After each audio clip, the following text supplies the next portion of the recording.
Mr. Wilson. I don't have to take that kind of talk from anyone. That's right, you don't. How about going outside and trying to kick me around? I'm not supposed to fight with the guests, Mr. Wilson. I'm not a guest tonight, you yellow bastard. I happen to be an intruder.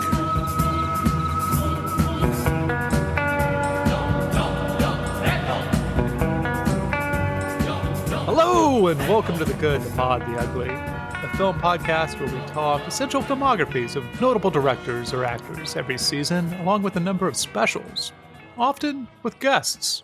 I'm your co-host, Thomas. And I'm your other co-host, Kenneth.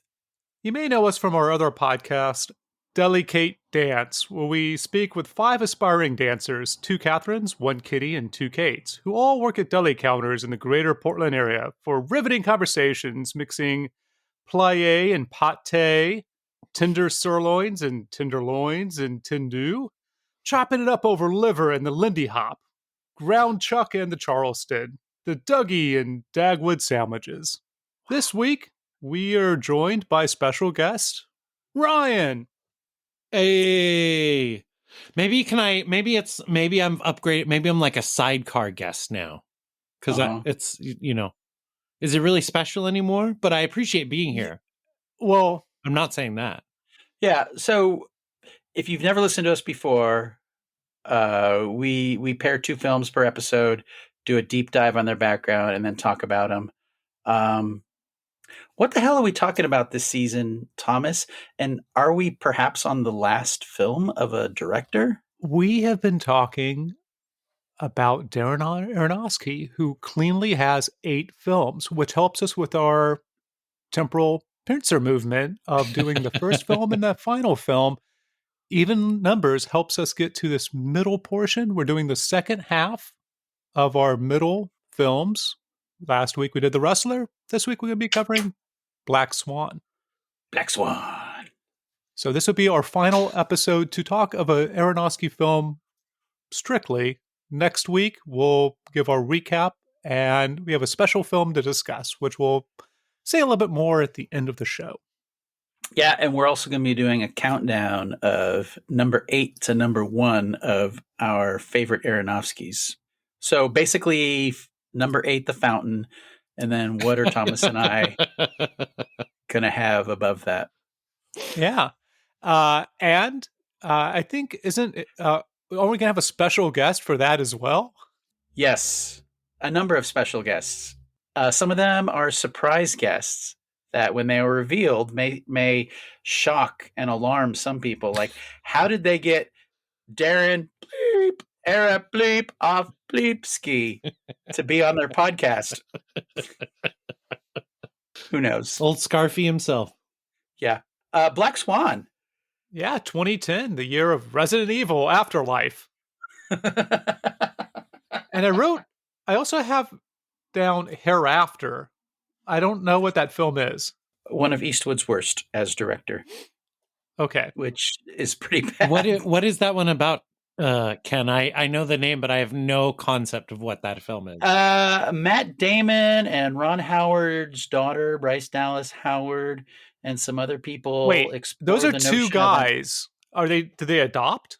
My Two Dads, Thomas. Haven't you seen My Two Dads? I don't think we need to go over this again. It's about, is there an afterlife? And after this movie, you'll be hoping there isn't, because if you were a ghost floating around, you may accidentally come across the movie Hereafter again. Was there an afterlife, according to Clint? It's pretty vague, and that mumbo jumbo baby boomer spirituality. The real does Houdini afterlife show up? This is what I love about our guy Aronofsky, is like all these directors, they're like, I'm going to make a movie about aliens, and then, or do aliens really exist at the end? We don't know, or I'm going to make a movie about meeting God, and then, but is there a God? We don't know. But Aronofsky, he just gives it to you. He says, I'm going to make a movie about a black swan. He gives you a fucking black swan. Hey, you know what? This is one thing I was thinking of Aronofsky is the moment Christopher Nolan to me became like, this guy's the real deal. And it's the end of, I'm going to spoil The Prestige, but there's a moment in The Prestige where you think there's going to be a traditional rational explanation for what has been happening, the trick that Hugh Jackman has toward the end of the movie. And nope, it turns out he's been cloning himself and killing himself and then duplicating himself, and there's a basement full of dead Hugh Jackmans. Something impossible, but there's times in movies where directors approach it and hint at it, and then they pull back, like you just said, Ryan. Yeah. And directors who have said, fuck it, I'm going for it. And you're right, Aronofsky is fully in that mode. Yeah. And a podcast. All right. See you guys next week. I mean, this movie has Mark Margolis in it, right? In the background, right? Yeah. Barely?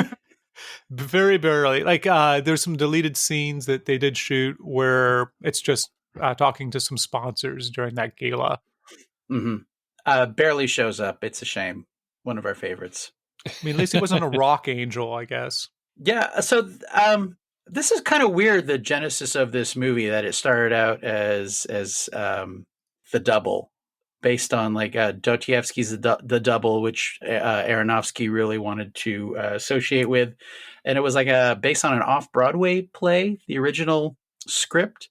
And then it went through an iteration where they changed it to ballet. And at one point, Aronofsky, like you said last week, Thomas, the wrestler and the ballet relationship movie, and then he kind of split them apart. And then this kind of became a horror movie called The Black Swan. The idea of doubles obviously is goes back in literature a long ways, and in movies as well. Richard Ayoade did an adaptation of Dostoevsky's The Double. Really? Yeah, with starring Zuckerberg. And Denis Villeneuve, The Enemy, also trades on similar ground with Jake Gyllenhaal meeting another Jake Gyllenhaal. Yeah. And it was based on a book actually called The Double. So it goes back, and for directors like Aronofsky, and it's just catnip for some reason. And this movie really plays off that. There are many scenes of Mila Kunis, who is actually Natalie Portman and comes out of the shadows, but is Mila Kunis again. Do we have a synopsis for it, Thomas? Yeah, I don't know if this is going to make it to 60 seconds, but you can time me anyway if that gives you some, I don't know, perverse pleasure. Some sense of control that I could just cut you off at 60 seconds. You could also just speed me up or slow me down in editing to make it fit. Oh, I like that. That sounds fun. All right. 3, 2, 1, go. What if the movies American Psycho and Suspiria, the new one, the rad one, and Cronenberg's The Fly and De Palma's Carrie, and that 1976 film Mr. Klein set in Vichy, France, or maybe Soderbergh's Schizopolis, maybe jerking in the corner, they all got together and fucked? Or use that technology from that movie Twins and made a baby or two, and they and their mom and all the women were all brunettes? That's this flick! More seriously, the protagonist, Nina, was presumably bitten by the ballet bug at an early age, and she's got the urge to dance. Or her overly fawning failed ballerina of a mother has shaped her in this way. When sexy ballet director Vincent Cassel named Thomas, oh yeah, another Thomas in a Aronofsky film, obsolesces Winona Ryder's lead ballerina character for being ancient, she's like 39, he promotes Nina to the head role of Swan Lake, a role with two parts, white and black. Her white swan is without issue, but her black lacks seduction. Nina's world inverts like a funhouse mirror as she pushes herself to achieve the duality, fighting the advances of Tomas, frenemying new arrival Lily, played by Mila Kunis, as Nina's understudy, throwing away perfectly good stuffed animals, barely eating a delicious cake, potentially stabbing Winona Ryder's character as she recovers in the hospital, and eventually even turning into some kind of bird. We're thinking a goose. That was fabulous, Ken. Oh no. Are we turning into each other? Shit. That sucks, man. Thomas, That was not good improv, Thomas. I'm going to have to tell your teacher. I thought it was brilliantly written, and once I edit out the duplicate portion, I think it's going to be a highlight for the season that goes on the eventual clip show for our 150th episode. So well done, Thomas. So Black Swan, when did you guys first see it, and how many times have you seen it since? Ryan? This one I saw in the theater, and this is the first time I've seen it since. Thomas? I likewise saw it in the theater, maybe even the same second run theater as I had seen The Wrestler in. And this is my second viewing. Okay. Co-host Ken? I saw it in a theater when it came out. I saw it a second time about 3 years ago, when I watched it with my dancer daughter, Annabelle, and who was going to be on this episode, but declined because they didn't want to watch it again. Mm-hmm. And then I watched it last night for this episode. Their Letterboxd review of Black Swan is, I was a ballet dancer, and this is exactly how it is. The metamorphosis especially. Yes. What they get right in this is the physical pain, much like The Wrestler, that these dancers go through in their art, and how insanely painful Aronofsky makes it look. Having been around it for, the 12 years that I drove Annabelle to and from dance, and I was actually in the Nutcracker a couple times as a party dad. Is a party dad? A party dad, yeah. You come in, like, your shirt's off and you're drinking Budweisers. No, you have like a letter on your chest? No, you dress in like a suit, and you're basically there as the dancers and the kids do their stuff. And your real job is to like fill out the stage and also move shit around. Oh yeah. So like the boxes with the toy dancers come out and dance and then get pulled back. So we would do all that. So there's best boys in film and party dads in ballet. Yeah, I wish it was more exciting than the character name gave me. But this movie is crazy for how difficult it was for Aronofsky to get it made, with Princess Amidala as the star, having just made The Wrestler. It's so weird, Ryan. We were just talking last week about Aronofsky possibly cynically making low budget movies to try and get the cachet to make a bigger budget movie. But this one is a good example of who wouldn't be interested in investing a few $1 million in something. It ended up making $350 million worldwide off a $13 million budget. Yeah, something like that. Yeah. Insane return on investment. And yet in the formative stages, they had a hard time. Natalie Portman gave up her trailer because they needed money for medical staff on set. Crazy stuff that is impossible to think of from the woman who was in the Thor movie. Yeah. Around that time. Yeah, it's true. It's fascinating that he has a hard time raising money, but he does the 16 millimeter stuff like that. Maybe it's hard for him to convince people in the room because he is so specific, but obviously his movies always seem like a good return on investment, particularly these low budget ones. And he did see it as a companion piece with The Wrestler. They deal in very similar themes, different worlds, obviously, and they end almost the exact same way, which is why this is such a great pairing, because they were meant to be paired in a lot of ways. Much like you could see Natalie Portman looking in the mirror, and it could be Mickey Rourke as the wrestler instead of Goose or Mila Kunis. You could actually make a cut of this, and it would work. I guess I thought of that. I was of that opinion, Ken, prior to watching these films within the same week. But I think which one you like better of the two might say which Aronofsky you like better. If we try and parse or Aronofsky's, outside of the technical skill that he demonstrates through everything, seems to be a fantasy side or religious side to what he does, and then also a gritty kind of despair side. Let's say a phantasmagoria. It doesn't really matter. It's not like Black Swan. I don't know if it's religious, but it's just crazy shit is popping out the walls. Yeah, I guess, I mean, so here's, and it might be gendered in some way. Maybe that's just assuming what the audience is going to expect. But like with Pi and Noah, what I wanted from Noah was like Black Swan, but Noah not knowing, like at the point of breaking from all the stress and not knowing what's real and what's not real, instead of having the certainty. But if you look at Pi, you look at Noah, and you look at those two films, like there is a break with reality that happens, or reality itself is phantasmagoric at some level, right? Like there is something that's just a little bit greater. But those protagonists don't. Those aren't horror movies in the way that they're shot or perceived. But if you look at like the Ellen Burstyn character in Pi, she has a break. I'm sorry, not Pi, but in Requiem, she has a break from reality, right? Which is similar to this, or Mother. And I think that there's something interesting there, in that it would. I don't know if you could do The Wrestler with the kind of schizoid break that you see in Black Swan.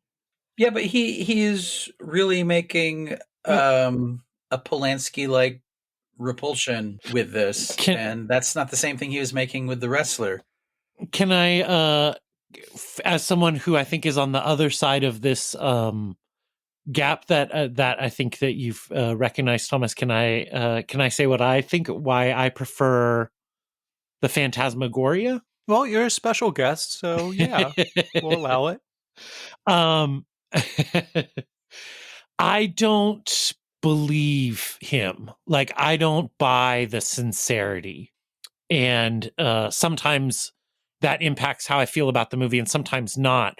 But I like this mode, the Black Swan, crazy over the top mode, because I think that's where the separation is from reality is what allows me to get on his level as a portrayal.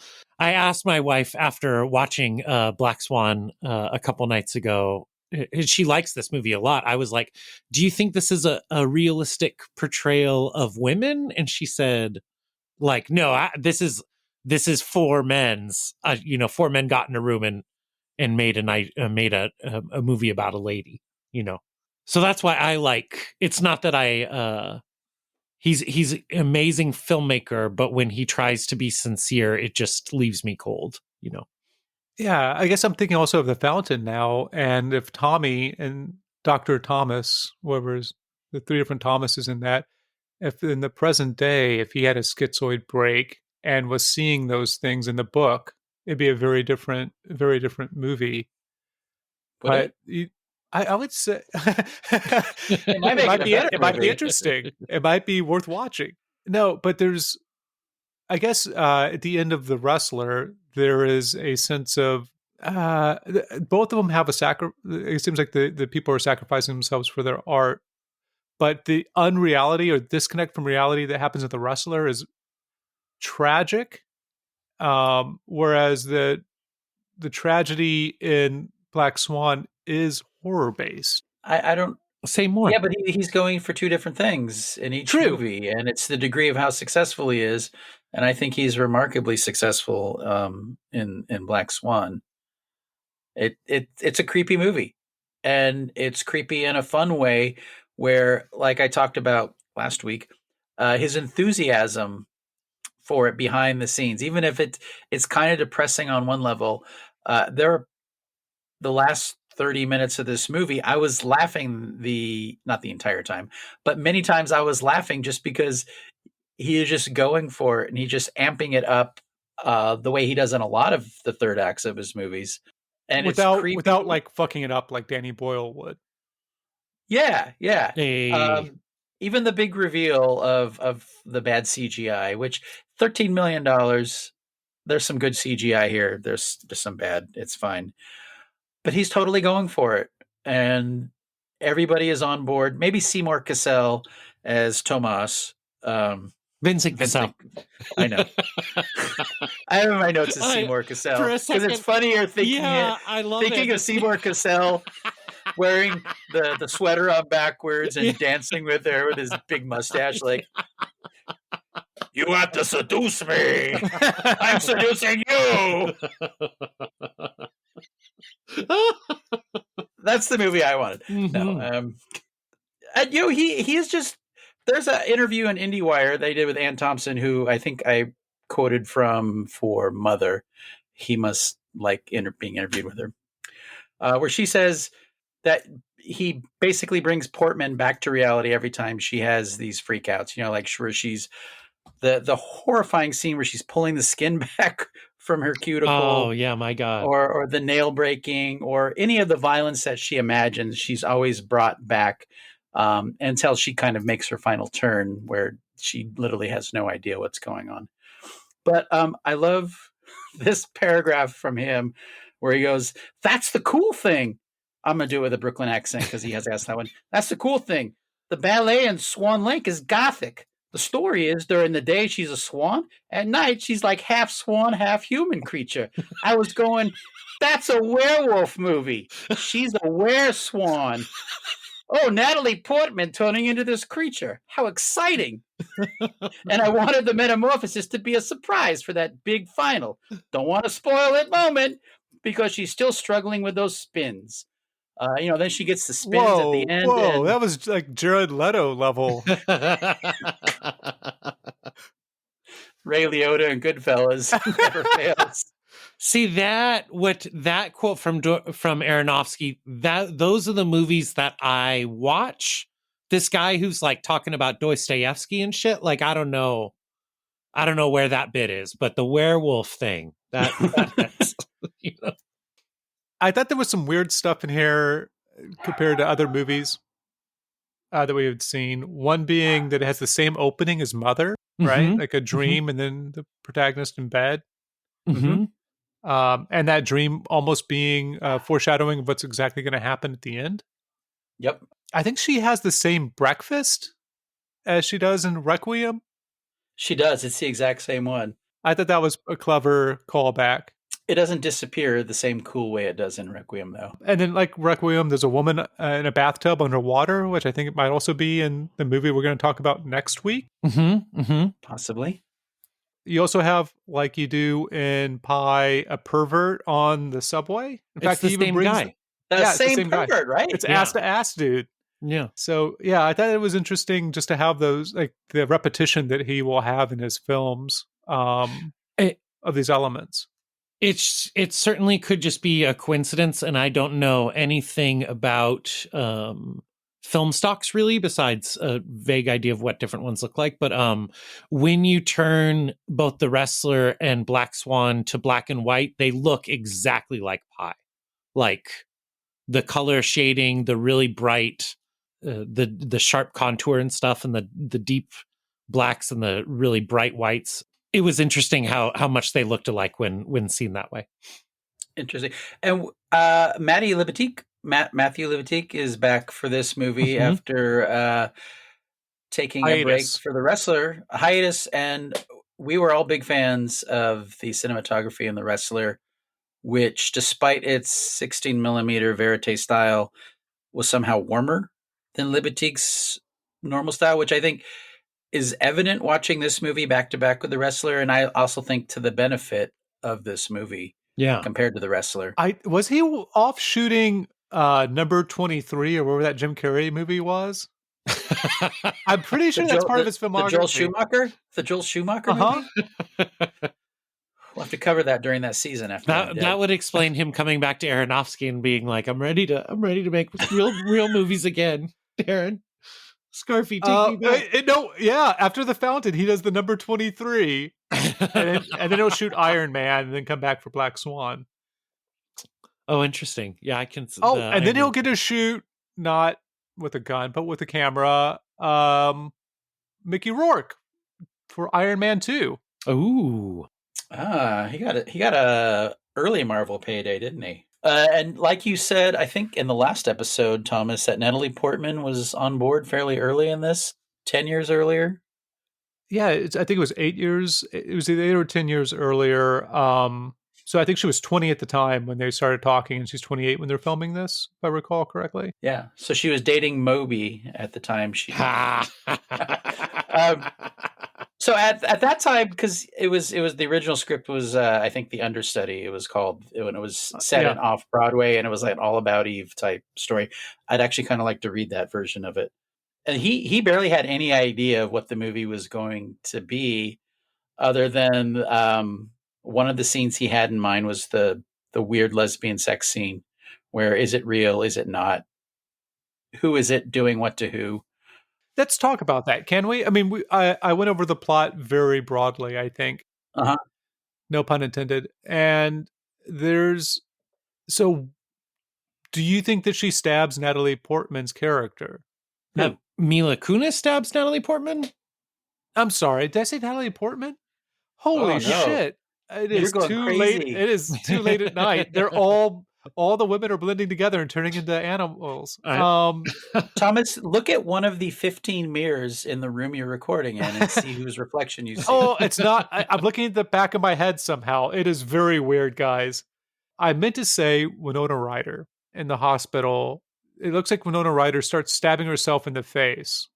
But whenever Natalie Portman's character, Nina, gets into the elevator, she drops the nail file. She stabbed. Yeah, I think she stabbed Winona Ryder, and then did she? Yeah.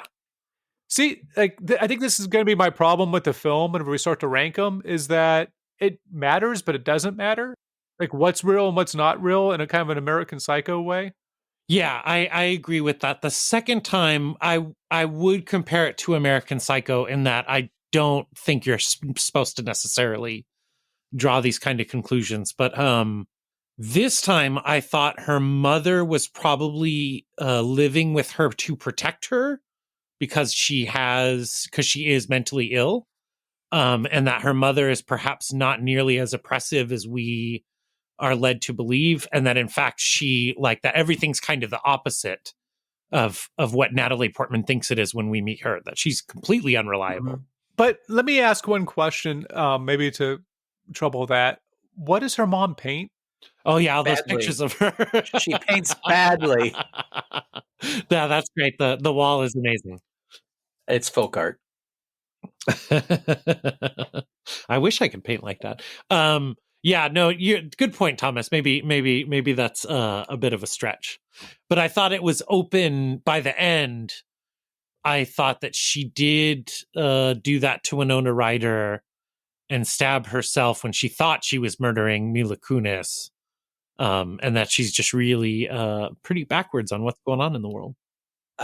Yeah, for an unreliable narrator movie, which is very difficult because most movies that make $350 million, they're a little simpler than that. They aren't as subjective from the point of view of somebody who's unreliable and getting an audience within that mindset of not knowing what is and what isn't. And at the end of the movie, you're still not sure.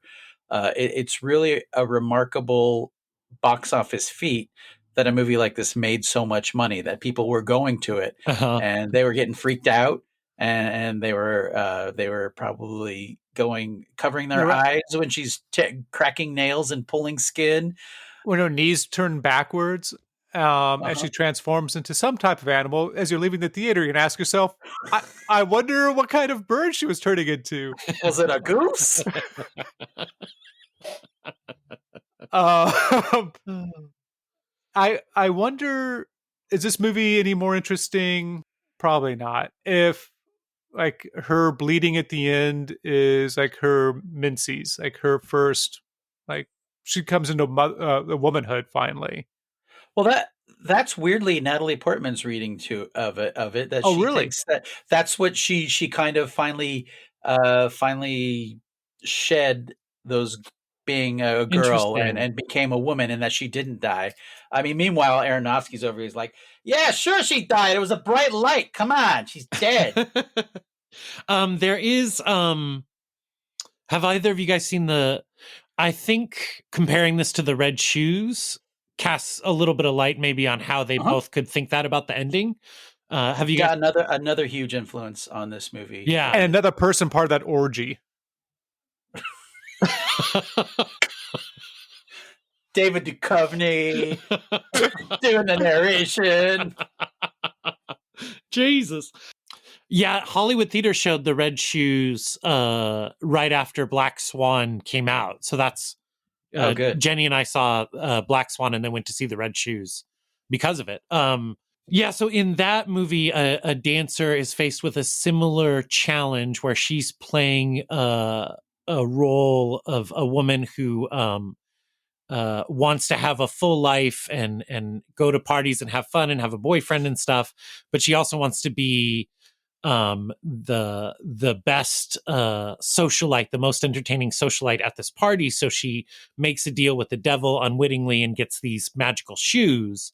And when she's wearing the shoes, she is the life of the party, but she can't take the shoes off, and she's going to dance until she dies. And it's set up in that movie as being about her.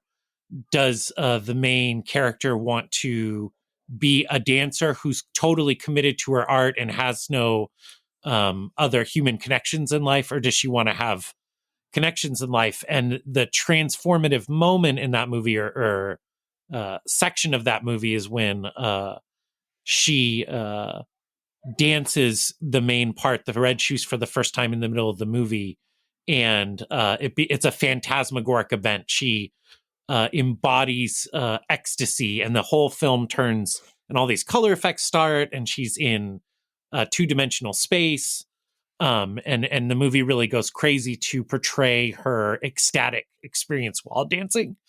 And so I think it's possible that Portman could be comparing. And she can't stop, right? Yeah. And it's possible that Portman's transformation is similar. Aronofsky, mentions The Red Shoes as one of the things that incited him to turn the script, The Understudy, about off-Broadway play to ballet. Is like he didn't think that was an area explored in like more, not necessarily mainstream, but like a horror movie. He thought it was a great setting that hadn't really been exploited very much, and I think he gets a lot of mileage out of the backstage shenanigans. Also, The Red Shoes, she puts them on, she can't take them off. Quentin Tarantino's least favorite movie of all time. What? Yeah. Are you serious? I was thinking this film also would not rank highly. It's a little bit like in Boomerang. They're like, you gotta look at the feet, man. You gotta look at the feet. Like, there's more foot damage in this than in there's more damaged feet in this than in Die Hard or Misery. That's the Tarantino worst triple feature ever. Yeah. She never takes off the shoes. She dies wearing the shoes. How is this not the worst movie ever made?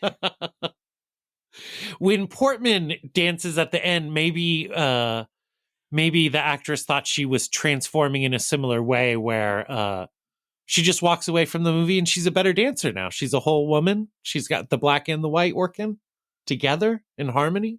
That's the beauty of the movie, is that the director and the Oscar-winning Best Actress for this role have two different ideas of what it means. Yeah. I'm not completely sold. It feels to me, I guess, with the wrestler, I wonder if you could, as you're following the character, you think maybe they can get off this ride. Like what would it look like? Would I want them to actually not follow this through to the end? And I think it's a different trajectory and momentum in this film, where it's her surviving to just die at the end. But she's just trying to be the best dancer she can be. That's all she cares about. Like she achieves self-actualization at the end of the movie, I think. Well, I mean, she's trying to do a few different things. One, I think they all do. Not succumb to the sexual dynamics of a toxic workplace with the Cassel Tomas. Not get stood up or overcome by like her understudy, but also to like prove herself as a full person and get away from her mom. I mean, there's a couple different things that are going on there, but the tragedy of the film is like not in it seems to, like, whenever you bring that horror and phantasmagoric element in it, it divorces it from her character flaw, or it puts a little bit of daylight between those two things. What's her character flaw? The desire for the perfection, the desire for the performance, for who Yeah, she is. I think How you're is that looking at any it. different than? I think you're than looking at it the- backwards. I don't think it's any difference in the mathematician in Pi. Yeah, How is she any different? they're all the same, in my opinion. The wrestler, the pie guy, and the Black Swan are all on the same trajectory for kind of the same reasons. I think the twist of Black Swan, Thomas, for me, and this is not, I don't believe in objective ideas about movies, so this is not an argument with you, but I think the twist of Black Swan is you're supposed to, one might think the whole movie, like she does, that she wants these other things. She wants to get away from her mom. She wants to be a self-actualized person and have friends. But the twist is, in reality, all she wants is to be the Black Swan. She wants to be the best dancer and to achieve the pinnacle of her art, similar to the other movies. It's like the Aronofsky's characters believe it's better to burn out than to fade away. You know, they all die in these explosions of, just like the guy in the fountain, in this explosion of fireworks. You know. True, but I would say you're asking like what the difference is between Nina in this film and Max and Pi. And I think Max and Pi, it's not a horror film. It's an adventure. It's an adventure. It's a person battling against something without the sense of like a schizoid break. And I think that's what kind of causes me not to enjoy. I mean, I think that this film is unique in the filmography because of that. So I think they're all horror movies, except for except for maybe Noah, or except for The Fountain, I suppose. Mm-hmm. But I would categorize all of his other, and that's not to argue. I don't think you're wrong. I'm fascinated that you have this.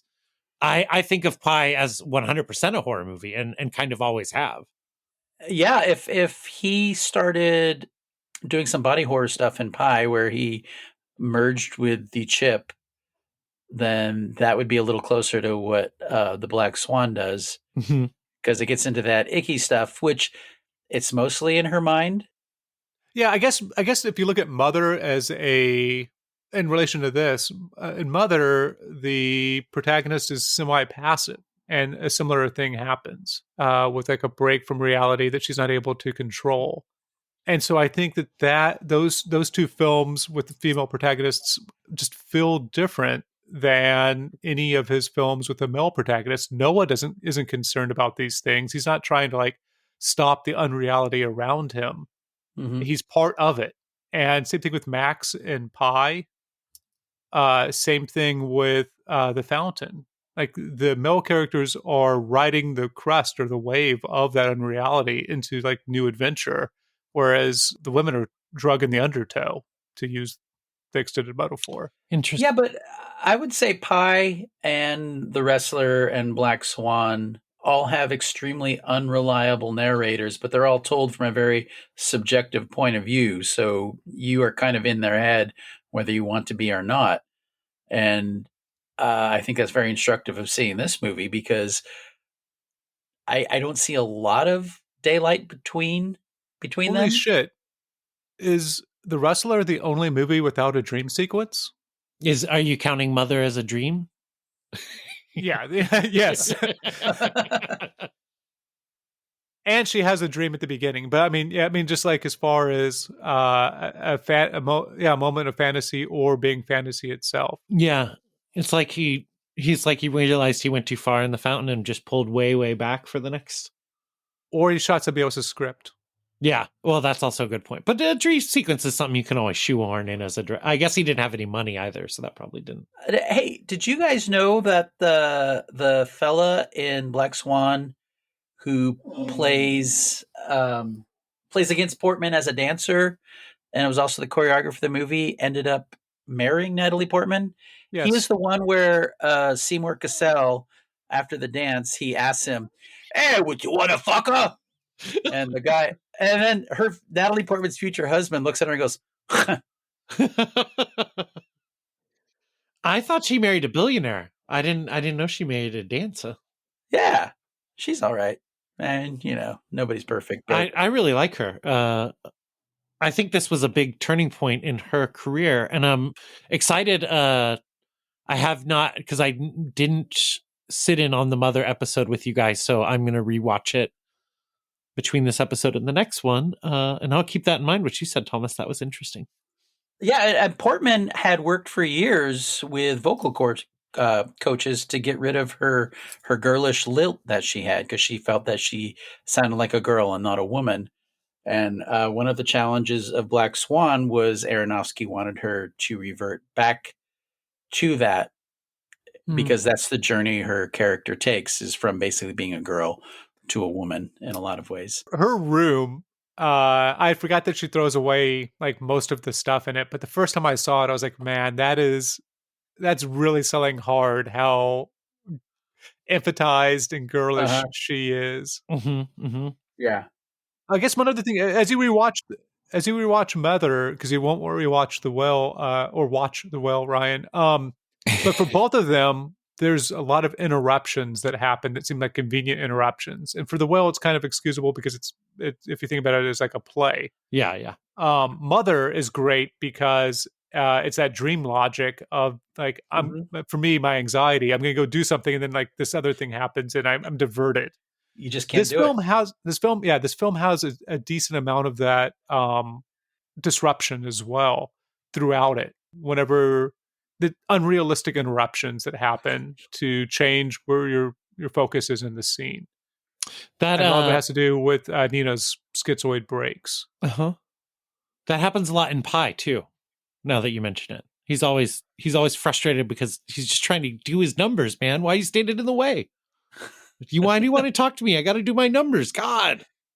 I think this movie, like the Wrestler last week, with screen credits by other people, the interesting thing is how simple the stories are, and there doesn't seem to be a lot beneath the surface like some of his other movies, where this movie is basically about a young lady who gets cast as a white swan, and the director's saying, like, you got to be able to play the black swan, the bad part.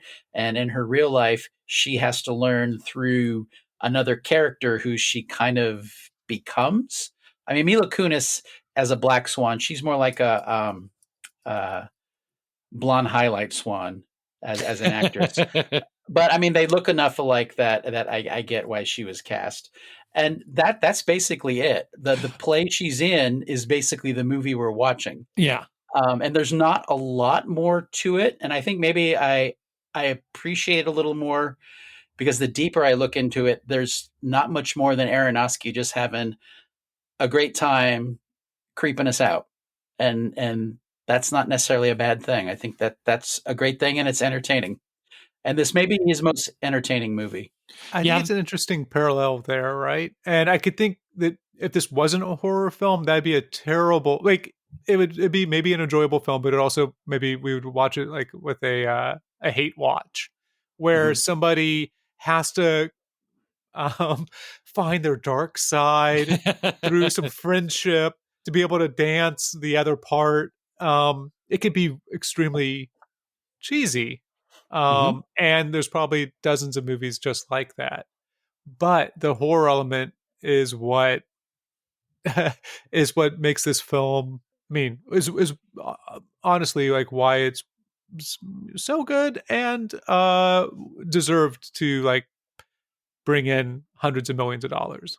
Can you you mentioned the relationship between Portman and Kunis. Jenny pointed out, and I'm only just remembering this now, the only times Mila Kunis's character is nice to the protagonist is when they are alone. Anytime they are in public, she treats her like a dick, like everybody else is treating her, and that perhaps they actually never had any kind of friendship. That the whole relationship, besides their initial meeting, is totally in Natalie Portman's mind. Well, okay, so this is the part that I guess is hard for me and wanting to like this film more than as I did the first time I watched it. Does Kunis's character Lily, does she show up at Natalie Portman's apartment and knock on the door and they go out? She goes out with her, right? Yes, because the mother is in that scene. So she must have not. She found where she lived and went and so there was a private moment there, right? Mm-hmm. And then does she come back with her to the apartment, or is she gaslighting her? She does not, because she is only seen by the mother when she comes back. She's not seen by the mother. She is seen by us, the audience, fleetingly through a mirror. Yeah. That's the only time where Barbara Hershey and Mila Kunis are like in the same space in that sequence. And we are meant to believe, I'm led to believe anyway, that she's not there. Yeah, I don't, I see why that could be a challenge for you. That's, I really like that approach to, I think that's how reality is. And so I like the limits of perception being so apparent in the story, you know? And so at some point, Natalie Portman must have also opened up her door to, right? Because that happens. She wakes up and like the door's open and the bracing on it is removed. Yeah. Mm-hmm. Yeah. I mean, it's all like both readings I think are perfectly fine. It's probably the film wants us to say that she was never there. But then when you start to talk about these things, I just feel exhausted and like I really don't give a shit, right? Like, oh, I don't like breaking down I like the idea of it more than working out the math of it, you know? I mean, I guess it starts to feel like the lesser entries into like M. Night Shyamalan. Lesser? Oh, this is well elevated above. No, Shyamalan's I'm saying like abilities. trying to talk about the film and like how it fits together is like trying to like talk about Lady of the Lake or something. I mean, I think the great thing Aronofsky does here is that there are no answers to it, and he kind of leaves a lot of that to the dream logic and not trying to over explain it, which I think would ruin it. Much like when we talked about Mother and he wanted it to be kind of dreamlike, and then in that episode I go on the spiel where he basically lays out everything that the movie is about. And I think this movie is stronger because, I mean, we're talking about it, 15 years later, and we're still not 100% sure. Yeah, but we also talk about a lot of, I mean, Clint Eastwood films are even older than 15 years that we're not sure about. Yeah, but this is an Oscar-winning movie. Hereafter.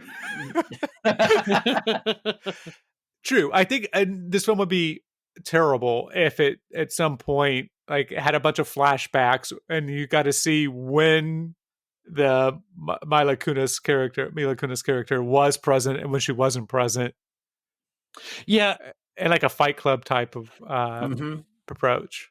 I do think, to Ken's point, if this one feels like he took somebody else's work and just went ham with it, and unlike his other films, I don't feel that the movie encourages you to like try and break it down afterwards. I think it is ambiguous, so you probably could go back and check if you wanted, but I think he's just trying to overwhelm you with the assault of experience, and it's not really about unraveling the mystery. Whereas like with Shyamalan, I feel like he really, at the end of the movie, it might as well like give you a prompt, like, do you want to start again? Yeah, I think leaving this one open-ended like that and not overly explaining things. Because the second you start trying to explain things, I mean, it's like letting the air out of a balloon for a story like this. It's just all out. But I do, for example, Jenny has a really hard time connecting with Tar because of the narrative ambiguity around the main character and what you're actually supposed to believe. And to your point, Thomas, it doesn't draw her in more like it does for me. It makes her kind of say like, well, who gives a shit? Like, just tell me what's going on so I can have an opinion about it, please. Mm-hmm. And so I feel that totally makes sense too. And if you like the grittier down to earth stuff, I mean, that when he's doing that, there is much less ambiguity. He is really trying to just tell you a solid story, you know? Well, I mean, he's using the same 16 millimeter. I mean, it's with Super 16. Is it Super 16 that he shot this with? Yeah. Thomas? That's my understanding. And he's using a lot of the same techniques he employed in The Wrestler, along with the handheld, the POV, the very subjective filmmaking of being behind Natalie Portman a lot when she's walking. This is very gritty, low-budget filmmaking while having one of the most recognizable stars in the world in a, early Cronenberg body horror ballet movie. I don't know if there's that much more to it than that. And that's enough for me. Yeah. I mean, I think I am agreeing with everything you're saying there, Ken. I guess, just it's a matter of taste at the end of the day. And I think mine's going to trend more towards the Fat City than the Fight Club. Mm-hmm. And all of these movies, this one included, I think with our finale next week, which you have to tune into, it's rewatchability, I think, should be something we talk about a lot, because as much as I love all of these movies we've watched, I'm not entirely sure how rewatchable any of them are for me. I think that's an amazing critique, because when we talk, I think we've been singing the praises of a lot of his films, maybe the last chapter, a little bit less so with Noah and the Fountain. There's definite talent there, right? And so the question is, I'm trying to think of a decent, like for Lumet, like there's no Dog Day Afternoon, a movie I could watch at any time over and over again. There's no Goodfellas, right? Like I think it's an interesting conversation that we'll have next week. For me, and maybe this is better saved for next week, but for me, this is the point where he really turns a corner in embracing. I think I don't know how campy he intends to be, but from this point on, he gets into really like a very high camp tone that I do find very rewatchable, unlike his earlier films. So I don't know. Requiem, the last act of Requiem for a Dream is about as melodramatic and operatic as anything in any of his movies. I think it's been there from the start.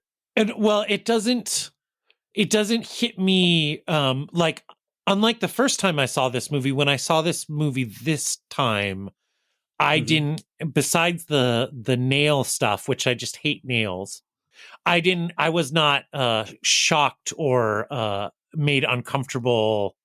I thought it was a bag of popcorn, man. And I don't Requiem and even Pie, which has a little bit of this tone to it, is just so punishing by the end of it emotionally. I feel for the people in Requiem in a way that I don't for Natalie Portman here, or for Jennifer Lawrence in Mother.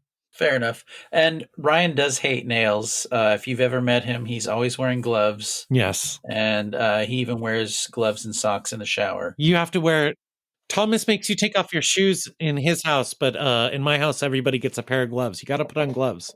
We don't look at the nails. That's why nobody ever goes to Ryan's house. I just thought it was all the cats. Well, I guess that was part 2 of chapter 4. Yeah. Part 2 of chapter 4, Aronofsky. That is the last of the Aronofsky films, right? And Yes. Next week, we are going to have a special climactory finale episode where we will watch the infamous anime film Blue Steel. Perfect Blue. Blue Lagoon. Perfect Blue. Perfect 10. Blue. Perfect Blue. And then we will discuss Aronofsky, number 8, The Fountain, to whatever number 1 is for each of us. Ryan, we know the whale's going to be number 8 for you, but I don't think it's fair to include it in a ranking, If you haven't seen it, I would say you haven't watched the whole thing. some of the thing. Well, now I am going to rank it because you all put it that way. Now I am going to make it stand on my soapbox. Some of the things that you guys were talking about as far as different ways that Black Swan could have come out, there will be a lot of coincidences in some of the things you guys said tonight after you see Perfect Blue, both things you liked about Black Swan and things that you are glad it didn't do. I can't wait. And it must be said that both The Wrestler and Black Swan, by different directors, could have gone so bad. Matthew Libatique could probably confirm this since he worked with Joel Schumacher on the number 23. Oh, can you imagine Joel Schumacher's The Wrestler? I would actually pay to see his Black Swan movie. No doubt. But Joel Schumacher's The Wrestler. Eventually AI will get good enough that we will be able to have this film. That's Thomas's Turing test? Uh-huh. All of those artists are out there worried about being replaced by AI, but Thomas knows it's not until we get Joel Schumacher's The Wrestler that their jobs are really in danger. So I have thoroughly enjoyed watching all these Aronofskys and talking about them with you all. And Thomas, before we get to the social medias, because I've been editing this season for the first time, Aronofsky has been in my head almost for the entire month. And this entire season may be your best work of the entire podcast. Everything you have brought to it has been so smart and incisive and knowledgeable of Aronofsky forward and back that I just wanted to say that I really appreciate everything that you bring to every episode, but particularly this season. So thanks, Thomas. Thank you. And I'd like to thank our sponsor this week, alcohol. Thank you for that, Kenneth. No, it's hard for me to take a compliment. So instead, I would like to thank Weird AI for the theme song. You're welcome. And of course, you can follow us on social media, all the standards, Facebook, X, etc. You can also join our premium pastrami account where we accept cold cuts and give you exclusive access to all the stuff that we cut out during the breaks that we still don't have that banter anymore. So if you would like, do sign up for our premium pastrami account. And yeah, follow us on all the things you normally would follow us on: Back Scratch Fever, Feats of Strength, Tarantino's Limp Dick. I don't know what's out there. But you do, and we'll probably there anyway. You know what that makes us All right. together? Thanks, guys. Together that makes us flash Bye. gorgeous. Flash gorgeous. I'm not talking at you, I'm talking to you. Flash gorgeous. I don't want to hear about you, I want to hear from you. It's 10-4. 10-4, buddies. Destroy. Kill all hippies. I don't hate it, I just don't know why you're straight from the formula. You bastards! You don't know it, Bob. I'm an artist. And I must reflect that in my rhyme.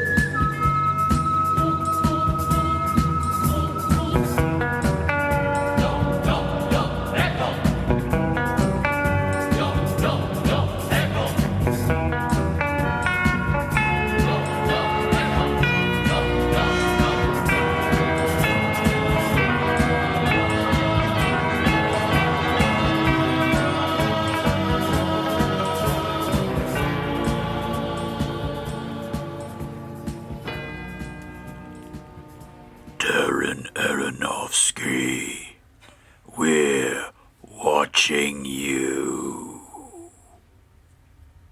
That's cinema, baby.